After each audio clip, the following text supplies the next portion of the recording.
Hello comrades, hello dear brothers and sisters, and most sincerely, warmly welcome home to all who are gathered here today. This morning, I wanted to thank you from the bottom of my heart. Thank you to all of you who took your time and energy to travel from the land of upright people to return to your roots. As they say in English, back to your roots. Thank you for coming.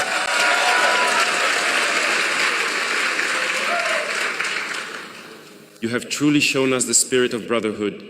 You have honored us, and I sincerely pray to God that He continues to bless you all, to grant you good health and the strength you need to keep coming back to your roots.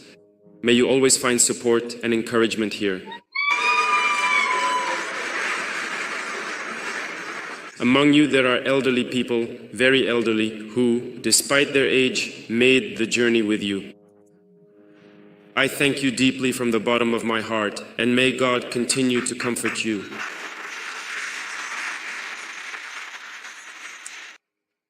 I have followed your entire stay among your brothers from start to finish. Every evening on television, I try to see what activities you have been involved in. And I can admit that I am very happy with everything you have already been able to discover.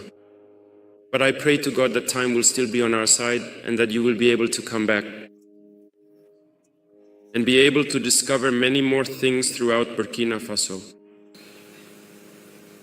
Certainly many were advised not to come to Burkina. You are now our ambassadors, and I think you are the best positioned to help others understand that Burkina Faso is far from what those Western media try to portray to the world. Burkina is a welcoming place. Burkina is resilient. Burkina stands tall, and Burkina is alive. And thank you for proving this in the eyes of the world.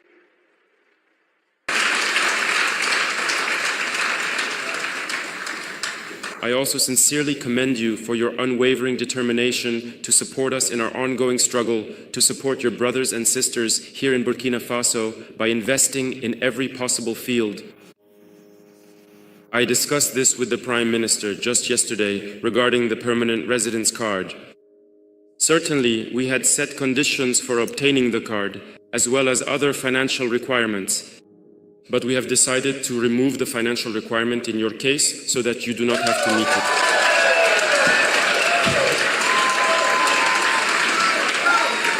So for you, it will simply be a matter of fulfilling the requirements related to the card itself. For all the other conditions, you will be exempt. And thank you for leading the way for all those who wish to obtain this card, invest, and stay in Burkina. That being said, Burkina Faso is a country under construction.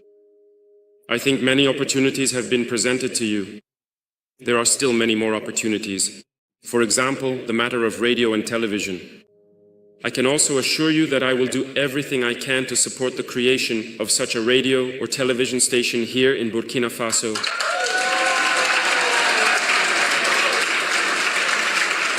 Because communication is a powerful tool, and no one can tell our story better than we can ourselves. For a long time, they were the ones who told whatever they wanted about Africa. They were the ones who told whatever they wanted about black people.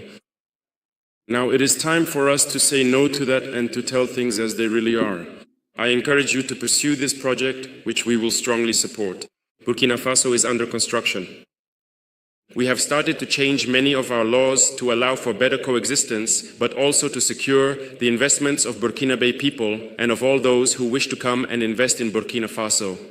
When we look at the real estate sector, for example, it is a rapidly growing field in Burkina Faso. We are also focusing on agriculture and agricultural processing, especially the agri-food industry and energy.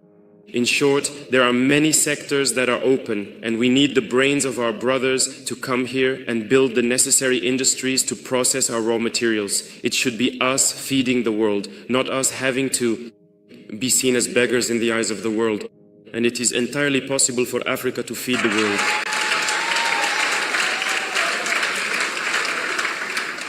I invite you to reflect, perhaps to come together, but I assure you that we will support you so that you can invest in key sectors in Burkina Faso that can be beneficial to you and to all your brothers here. And that is the very essence of our culture.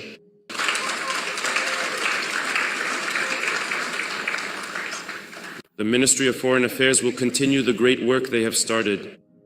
By the way, I congratulate them for this initiative with the Institute, which has accomplished this wonderful work. Continue the work of presenting opportunities so you can be guided and directed towards structuring and beneficial investments. And we will continue to monitor this very closely so that you will not be disappointed with your investment in Burkina Faso. Acknowledge one thing. The struggle we are waging is tough, and it is a test of endurance. And you have decided to carry our message throughout the world. We are not fighting for Burkina Faso alone. We are fighting for Africa. We are fighting for black people. We are fighting for the dignity of Africa. We are fighting for the well-being of our people. And who fights for the dignity and well-being of its people also carries something in their heart. We stand wholeheartedly with all peoples who fight for justice, for equality, for well-being. And we are friends to all peoples who respect us and who respect our sovereignty and our dignity. And thank you for standing with us in this struggle we are waging. It is very difficult to wage this kind of struggle, and I know that you know this even better than I do.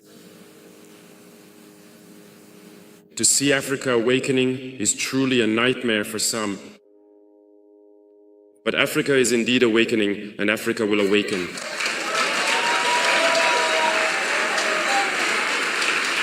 We are not going to be complicit. In their deepest and most sincere wishes, the wish to see Africa become the reality of what they have thought and said about Africa, namely a land of slaves, a cursed land. We will not be complicit and go along with them so that what they think becomes a reality. We will tell them that Africa is a continent of hope, a continent of fighters, and Africa is a continent of the future. And we are going to fight for that.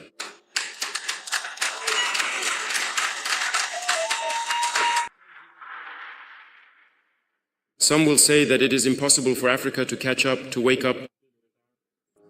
We were told this when we wanted to take our country's destiny into our own hands. That it is impossible to do what we want. Others tried to discourage us. They always brought up examples of African heroes whom they killed to tell us that these heroes tried but couldn't succeed, to make us believe that our struggle is in vain. But we said that impossible is not African. If impossible were African, our grandparents, our ancestors would have suffered greatly. There is no other people in the world who have suffered like Africans. No people can claim to have survived after all the ordeals that black people have endured. We remember whether it was colonization, slavery, or the Arab-Muslim conquest here, Africans have experienced all kinds of humiliation, all kinds of treatment aimed at exterminating us. They wanted to wipe out the black gene because it was always the young, the brave ones that they took, killed, and deported. So the African is the most resilient in the history of humanity because we have withstood every possible form of barbarity. But today, we must continue the ongoing struggle. And that's why I want to thank you again for the fight you are leading. Because the continent is still suffering. Look at what is happening in Sudan. Our black brothers are being exterminated. Look at what is happening in Congo. Look at how they are turning people against each other in the Sahel.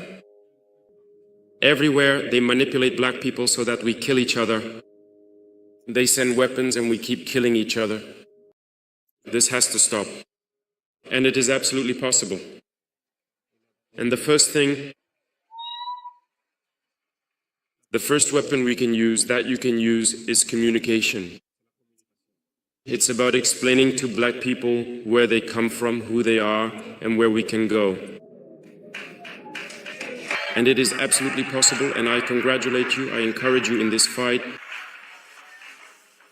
Wherever Africans gather, we must understand one thing.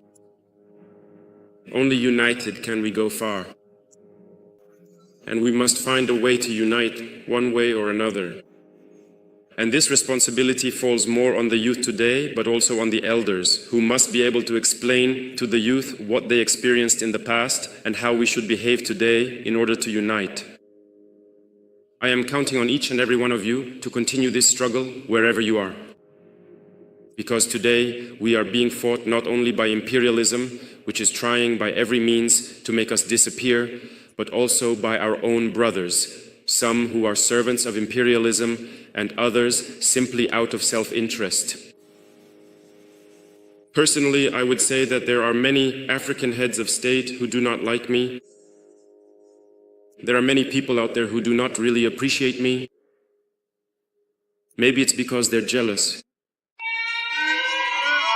Maybe also I'm a threat to their master. Whatever the case, I don't hold it against them. And they pretend, when people meet them, they pretend to like me. But I know that there are many who do not like me. But our prayer is that God changes them deeply in their hearts. That God fills their hearts with love, not for us, but for their people. So that they love their people. And that they fight for their people. Because we will continue to preach the message so that their youth wakes up. And I pray to God that He puts love in their hearts, that they love their youth, that they love their people, and that they fight for the well-being of their people. Maybe through that, we too will benefit from a bit of love from them. And I pray to God that this may happen, and very soon that we may look in the same direction, see that we must fight for the well-being of our peoples, our youth, our continents, our countries. And through this, there is no other choice. We will unite. Because Africa is immensely rich, we have a huge market, and we have brilliant minds all over the world. And we will bring all our brilliant minds to work with us. Africa needs all its sons and daughters in order to develop. And you carry this message, you carry this fight.